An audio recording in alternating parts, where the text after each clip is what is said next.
اسم کو اپنے مرشد سے حاصل کریں، اپنے استاد سے حاصل کریں، تو جب آپ مرشد یا استاد سے اسم حاصل کریں گے تو وہ آپ ان کی توجہ اور نگرانی میں جب ریاضت اور مجاہدہ کریں گے تو انشاءاللہ تعالی آپ منزل مقصود تک پہنچیں گے اور بخیر و عافیت پہنچیں گے، کیونکہ اسماء حسنہ کے ذریعے جو سفر ہوتا ہے یہ بہت خطرناک ہوتا ہے۔ حضرت نظام الدین اولیاء رحمۃ اللہ علیہ سے بھی اور حضرت عبدالعزیز دباغ رحمۃ اللہ تعالی علیہ سے بھی ایک ہی طرح کا مضمون ہم نے دیکھا ہے، یعنی کہ ابریز میں بھی دیکھا ہے اور غالباً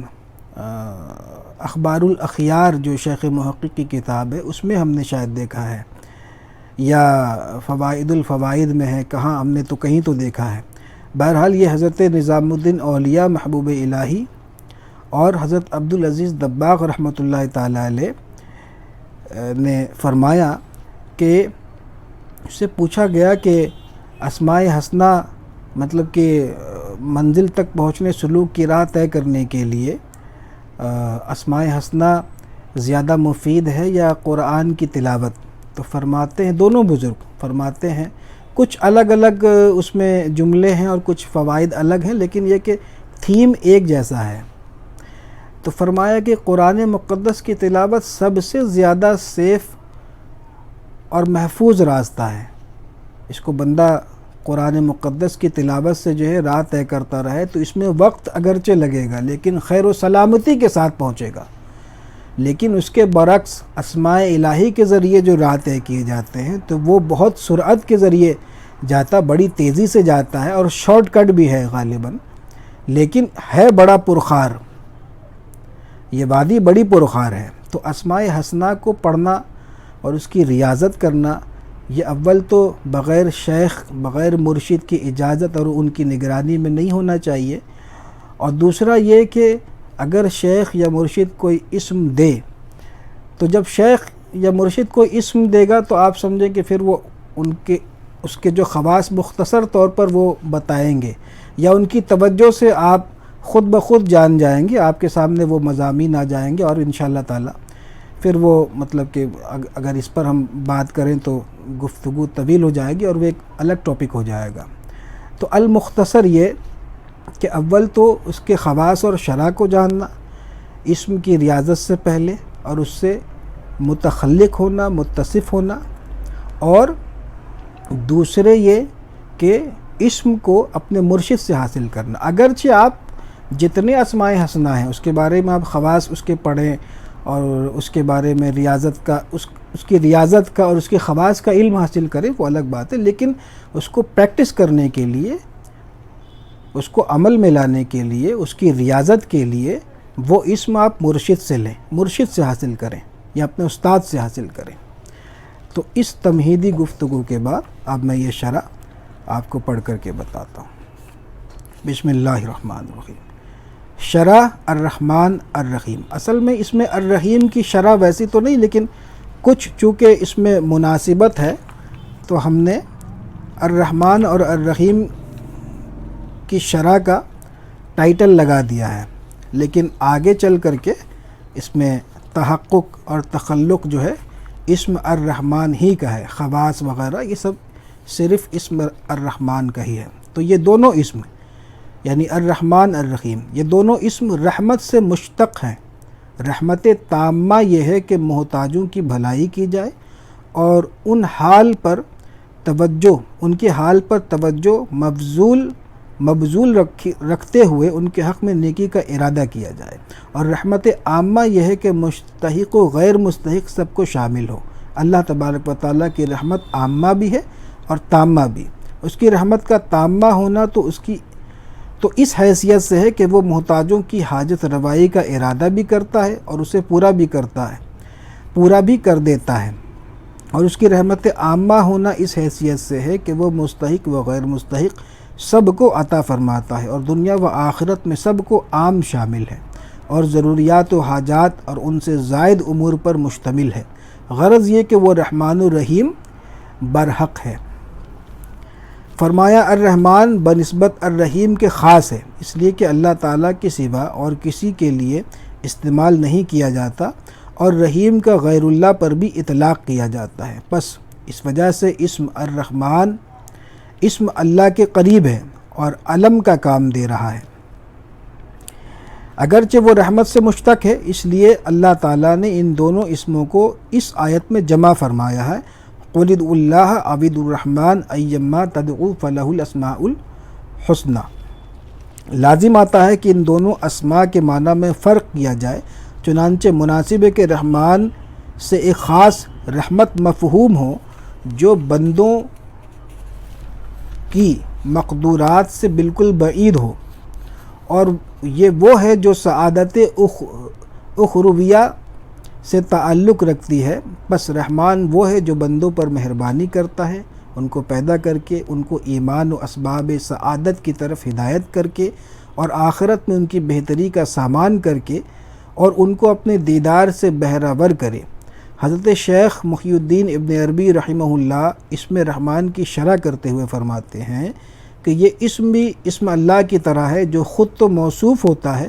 لیکن اس سے دوسرے کو موصوف نہیں کیا جاتا۔ مشرکین مکہ نے کہا کون رحمان، سو اس کا انکار کیا۔ اگر یہ لفظ اشتقاق کے راستے سے ان کے کلام کا حصہ ہوتا تو کبھی اس کا انکار نہیں کرتے۔ جب ان سے کہا گیا اللہ کی عبادت کرو تو یہ نہیں کہا کون اللہ، بلکہ شرکاء کے لیے کہا، یعنی اللہ کا شریک بنانے کے لیے کہا۔ تو ہم تو ان کی عبادت اس لیے کرتے ہیں کہ یہ ہمیں اللہ کے قریب کر دے، اس لیے ہم نے اس اسم کو اسماء اعلام میں شمار کیا، حالانکہ اسم رحمت سے اشتقاق اس کا طالب ہے، اور اس کا اسماء اعلام میں ہونے اللہ تعالیٰ کا یہ ارشاد بھی، اس کا اسماء اعلام میں ہونا اللہ تعالیٰ کا یہ ارشاد بھی تائید کرتا ہے۔ قُلِ ادْعُوا اللَّهَ أَوِ ادْعُوا الرَّحْمَنَ، کہہ دیجئے چاہے اللہ پکارو یا رحمان کے نام سے، جس نام سے پکارو اس کے سب نام اچھے ہیں۔ اب تحقق اسم رحمان، تحقق میں اس اسم کی نسبت بندے سے اللہ اسم اللہ کی جیسی ہے، اس بارے میں پہلے بات ہو چکی ہے، لہٰذا جب بندہ اس اسم سے جو اسم اللہ سے جدا ہے محقق ہو تو اس کے اور اس کے رب کے درمیان رخ حق سے وہ اسم ہو جس پر اللہ کے سوا کوئی مطلع نہ ہو، حتیٰ کہ جب وہ ظاہر ہو تو بندے کا بھی انکار کیا جائے۔ ایک عابد سے پوچھا گیا ابدال کتنے ہیں؟ وہ بولے 40 نفوس۔ ان سے کہا گیا آپ نے یہ کیوں نہیں کہا کہ 40 آدمی؟ وہ بولے ان میں عورتیں بھی ہو سکتی ہیں، ان میں سے ہر ایک دوسرے ابدال کا انکار کرتا ہے۔ اس سے اس نے اسی خاص اسم کی جانب اشارہ کیا جو ان میں سے ہر ایک کے اور اس کے رب کے درمیان ہے، جب وہ اس بندے کے لیے ظاہر ہو، اور اسی کے لیے حضرت خضر جناب موسیٰ علیہ السلام پر حجت میں غالب ہوئے، اور اسی سے حضرت خضر جناب موسیٰ علیہ السلام پر حجت میں غالب ہوئے جس بات پر انہوں نے آپ کا انکار کیا تھا۔ یہ تھوڑا سا مطلب کہ بہت زیادہ تصوفانہ اس میں رنگ ہے، تو لیکن یہ کہ جس قدر آپ کو بات سمجھ آئے وہ اتنا تو سمجھ لینا چاہیے بس۔ تخلق اسم الرحمن سے بندہ کا خاص حصہ یہ ہے کہ وہ اللہ تعالیٰ کے غافل بندوں پر رحم کر کے ان کو واعظ و نصیحت کے ذریعے سے نرمی کے ساتھ غفلت کے راستے سے پھیر کر اس کے راستے پر لگا دے، اور نافرمان لوگوں کو رحمت کی نگاہ سے دیکھے، استحقار کی نگاہ سے نہ دیکھے، حقارت کی نگاہ سے نہ دیکھے، اور جو برائی دنیا میں واقع ہو تو یہ سمجھے کہ خود اسی کے نفس سے وقوع پذیر ہو رہی ہے، لہٰذا غضب میں گرفتار نہ ہو جائے، اس کے قرب سے محروم نہ رہے۔ حضرت ابن عربی رحمۃ اللہ تعالی علیہ فرماتے ہیں اس اسم سے تخلق بھی اسم اللہ سے تخلق جیسا ہے کہ لیکن اس اسم میں اشتقاق کی بو ہے، تو اس کا معاملہ اسم اللہ کی طرح نہیں جو کسی سے مشتق نہیں۔ اچھا، یہاں پہ ایک بات میں ذرا سا اس کو کر دوں کہ اسم اللہ سے تخلق جیسا ہے، یہ صرف اس حضرت شیخ محی الدین ابن عربی رحمۃ اللہ تعالی علیہ کے نزدیک ہے۔ باقی علماء جو ہے وہ فرماتے ہیں کہ اسماء حسنہ جو صفاتی اسم ہے اس سے تو بندہ تخلق اختیار کر سکتا ہے، اس سے متخلق ہو سکتا ہے، لیکن اسم اللہ سے تخلق ممکن نہیں ہے۔ یہ واحد یہ ان کا تفرد ہے حضرت شیخ محی الدین ابن عربی رحمۃ اللہ تعالی علیہ کا۔ تو ہم نے ان کا ایک قول جو ہے یہاں پہ اسی جیسے کہ انہوں نے فرمایا ہے اسم رحمان کے تعلق سے، تو ہم نے اس کو یہاں پہ لکھا ہے، نقل کیا ہے کہ اسم اللہ سے تخلق جیسا ہے، لیکن اس اسم میں اشتقاق کی بو ہے، تو اس کا معاملہ اسم اللہ کی طرح نہیں جو کسی سے مشتق نہیں۔ اس اسم سے تخلق میں یہ بھی ہے کہ بندے کی رحمت اللہ کے سوا ہر ایک کے لیے بلا امتیاز و تفریق ایسی یکساں صورت پر ہو جس پر اسے کوئی شرعی مذمت لاحق نہ ہو۔ حضرت ابراہیم علیہ السلام نے فرمایا میں نے اپنے رب سے کرم سیکھا ہے۔ بہت ساری اس میں غلطیاں ہیں، یہاں پہ لاحق کی جگہ جو ہے راحق ہو گیا ہے، تو کچھ ٹائپنگ کا بہت سارا مسٹیک اس میں رہ گیا ہے، لیکن میں نے کچھ احباب کو بھیجے بھی تھے اس کو دیکھنے کے لیے، مجھے اس وقت نہیں تھا کہ اس کو جو ہے وہ ٹائپنگ ذرا سا اس کا دیکھ لوں میں، تو انشاءاللہ تعالی اس کا خیال رکھا جائے گا۔ اور تو جو اہل علم حضرات ہیں وہ فقیر کو معذور رکھیں گے، اور جہاں جہاں ہے اس کو خود سے اس کو بنا لیں، جہاں غلطی ہے ٹائپنگ کی اس کو درست کر لیجیے گا۔ تخلق اسم رحیم سے بندے کا حصہ یہ ہے کہ حسب وسعت بھوکے کا پیٹ بھرے، اپنے پڑوس یا شہر میں فقیر کی حاجت پوری کرے اور اس کی محتاجی دور کرے، خواہ اپنے مال سے ہو یا اپنے رسوخ و وجاہت کے ذریعے سے۔ اگر ان ساری باتوں سے عاجز ہو تو ایسی شفقت و عنایت کے ساتھ دعا اور اظہار ہمدردی سے اس کا ہاتھ بٹائے، گویا اس کی تکلیف و مصیبت میں اس کا شریک ہے۔ اب یہ تو اسم الرحمن اور الرحیم سے تخلق کا جو ہے بیان ہوا، تو اس میں یہی ہے، یہ مختصر سا ہے، بہت ہی مختصر ہے، لیکن اس میں یہی ہے کہ اگر آپ اسم الرحمن یا الرحیم کی ریاضت کر رہے ہیں تو آپ کو اس پیریڈ میں، اس مرحلے میں، اس دور میں جب آپ ریاضت کر رہے ہیں تو آپ کو مخلوق خدا سے ایسے ہی پیش آنا چاہیے جیسا کہ بیان ہوا ہے۔ اگر آپ غصہ کریں گے اور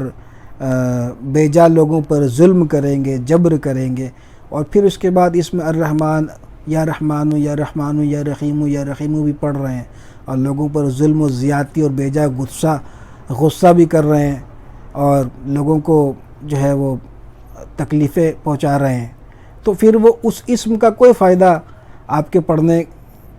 پر جو ہے وہ نہیں ہوگا۔ بہت مختصر سا کچھ پڑھیں گے تو ظاہر سی بات ہے ایک چیز کو آپ بندہ بار بار پڑھتا ہے تو کچھ نہ کچھ تو اس کا فائدہ مل ہی جاتا ہے، لیکن وہی بات جو میں نے شروع میں تمہیدی طور پر عرض کی کہ اگر اس سے آپ متصف نہیں ہوتے ہیں، متخلق نہیں ہوتے ہیں، تو پھر اس اسم کے پڑھنے کا کوئی فائدہ آپ کو اس طریقے سے نہیں پہنچے گا۔ اب اس کے خواص ہم بتاتے ہیں، خواص بھی مختصر سا ہے۔ جو لوگ دنیاوی امور یا دینی امور میں اپنی کاہلی اور غفلت کی وجہ سے اپنی جانوں پر ظلم کرتے ہیں، انہیں چاہیے کہ ہر نماز کے بعد 100 مرتبہ پڑھیں یا رحمانو۔ تنویر میں ہے کہ یہ اسم اس کے دل کو ظلمت و غفلت و سستی سے پاک کر دے گا۔ بچے پڑھائی سے بھاگتے ہوں، اب دیکھیں یہاں پہ ہو گیا جاگتے ہوں، تو یہ اتنا بڑا مسٹیک یہاں پہ اس کتاب میں، اس قسط میں کیسے رہ گیا ہے؟ تو انشاءاللہ تعالی اہل علم حضرات سے معذرت ہے، آپ اس کو ٹھیک کر لیں گے، اور اللہ چاہے تو اس کو جو ہے ایک دفعہ پروف ریڈنگ کر کے، اگر کوئی صاحب ہیں، کوئی احباب میں سے اتنے سارے لوگ ہیں، تو آپ میں سے کوئی پروف ریڈنگ کر کے ذرا سا اس کو بھیج دے تو انشاءاللہ تعالی میں اس کو پھر سے جو ہے وہ کروا دوں گا، اور وقت رہا تو میں خود بھی دیکھ لوں گا انشاءاللہ۔ تو پڑھائی سے بھاگتے ہو تو ان کا دل نہ لگتا ہو تو 5 وقتہ نمازوں کے بعد پانی پر دم کر کے پلائیں، صاحب دلائل الخیرات شریف، یہ دیکھیں دلائل الخیرات بھی غلط، لکھتے ہیں کہ مرگی والے کے کان میں ایک سانس میں اسم یا رحمان 40 مرتبہ پڑھ کر دم کرے، انشاءاللہ فوراً ہوش میں آئے گا۔ اس اسم کی خاصیت یہ بھی ہے کہ جو کوئی اس کا ورد کرے گا، اس پر عمل کرے، اس سے پریشانی دور رہے گی۔ اربعین ادریسیہ میں لکھا ہے کہ یا رحمن کل شیء وراحمہ، زعفران اور مشک کے ساتھ لکھ کر اس آدمی کے گھر دفن کیا جائے جو بد اخلاق ہو، تنگ دل ہو، یہ بد کی جگہ بہ ہو گیا، بد اخلاق ہو، تنگ دل ہو، اس کی طبیعت بدل جائے گا، اس کی طبیعت بدل جائے گی، گاہ ہو گیا، اور اس میں حیا، رحمت، مہربانی اور مسکینی جیسی صفت پیدا ہوگی۔ واللہ عالم۔ تنویر میں ہے کہ 40 روز تک 2500 مرتبہ بشرائط ورد کیا جائے، کشف کا حصول ہوگا، مشاہدہ اسرار ہوگا۔ فرمایا جو کوئی اس اسم کو یعنی یا رحمان کو ورد صبح کا نماز کے بعد، اس اسم رحمان کا ورد صبح کے نماز کے بعد 298 مرتبہ روز کرے گا، وہ اللہ تعالیٰ کی خاص رحمت میں داخل ہوگا۔ دنیا میں اس پر کوئی اڑی مشکل پیش نہ آئے گی اور کاروبار میں فراخ دستی نصیب ہوگی۔ فرمایا جو کوئی دوپہر کے وقت پانی پر 41 مرتبہ یا رحمان پڑھ کر دم کرے اور دکھتی ہوئی آنکھ میں سلائی سے لگائے تو انشاءاللہ تکلیف جاتی رہے گی۔ سلائی وہی جو سرمے کی سلائی ہوتی ہے۔ جس بیمار کے سرہانے صبح کے وقت 121 مرتبہ یا رحمانو یا اللہ کھڑے ہو کر کے پڑھے، 7 روز ایسا کرنے سے شفا ملے گی، اور اگر موت مقدر ہے تو خاتمہ بالخیر ہوگا۔ فرمایا مناسب رشتہ کے حصول کے لیے روزانہ کسی تنہائی کے مقام پر بیٹھ کر 3125 مرتبہ اسم یا رحمان کا ورد کیا جائے، انشاءاللہ ایک چلہ کرنے سے مراد حاصل ہوگی۔ پھر فرمایا بے شمار بزرگان دین اس اسم کا ورد کرتے آئے ہیں۔ حصول رحمت خاص خداوندی کے لیے روزانہ 1100 مرتبہ بعد نماز فجر پڑھنا چاہیے، اس کے پڑھنے سے دل عبادت کی طرف مائل ہوتا ہے۔ اعلیٰ حضرت عظیم البرکت کے مرشد شاہ آل رسول احمدی نے سرکاری نور کو استقامت قلب کے واسطے بعد ہر نماز کے 11 مرتبہ یا اللہ یا رحمان یا رحیم دل مارا کن مستقیم بحق ایاک نعبد و ایاک نستعین پڑھنے کی تلقین کی تھی۔ فرمایا سخت بیماری میں اس اسم کا ختم 41,000 مرتبہ پڑھنا مفید ہے۔ بچوں کا دل پڑھائی میں لگنے کے لیے 11 روز تک مسلسل 1788 مرتبہ 1788 مرتبہ اسم یا رحمان پڑھ کر پانی پر دم کر کے پلائے۔ صاحب دلائل الخیرات فرماتے ہیں دشمن پر فتح پانے یا اس سے نجات پانے کے لیے اسم رحمان کو پڑھے یا اس کا نقش لکھ کر رکھے تو عجیب لطف دیکھے گا۔ برائے حاجت براری 41 مرتبہ 41 دنوں تک یا رحمان الدنیا بلا، اور فرمایا جو کوئی 41 دنوں تک یا ارحم الراحمین 500 مرتبہ اول آخر درود شریف 11 مرتبہ پڑھے تو اللہ تعالیٰ اسے دوست رکھے اور اس کی محتاجی دور ہو۔ فرمایا جو کسی حاکم کے سامنے جانے سے قبل یا رحمان الدنیا و رحیم الآخرہ بحق یعبدہ پڑھ کر جائے اور نظر بچا کر حاکم پر دم کر دے تو انشاءاللہ حاکم کی سختی سے محفوظ ہوگا۔ عظیمت یا رحمن کل شیء و وارثہ و رحیمہ یا رحمن کے تعلق سے امام العارفین امام احمد بونی رحمہ اللہ فرماتے ہیں کہ اس کو شرف زحل میں لکھ کر اپنے پاس رکھے تو اللہ تعالیٰ کی مہربانی رہے، جو اسے دیکھے گا نرم ہوگا اور بہت سی نعمتیں حاصل ہوں گی۔ اگر پانی میں گھول کر بخار والے کو پلائے تو بخار فوراً دور ہو جائے گا اور اللہ تعالیٰ اس پر نظر عنایت کرے، اور اس کا نام عبد الرحمن ہو، اس کے ذکر مناسب ہے، جس کا نام عبد الرحمن ہے اس کے لیے یا رحمان کا ذکر مناسب ہے۔ خضر علیہ السلام سے روایت ہے کہ جو کوئی جمعہ کے دن عصر اور مغرب کے درمیان یا اللہ یا رحمان یا رحیم کا ذکر کرے اور دعا مانگے وہ جلد قبول ہوگی۔ 50 مرتبہ اسم رحمان کو مشک و زعفران سے لکھ کر اپنے پاس رکھے تو باہیبت اور مقبول ہو۔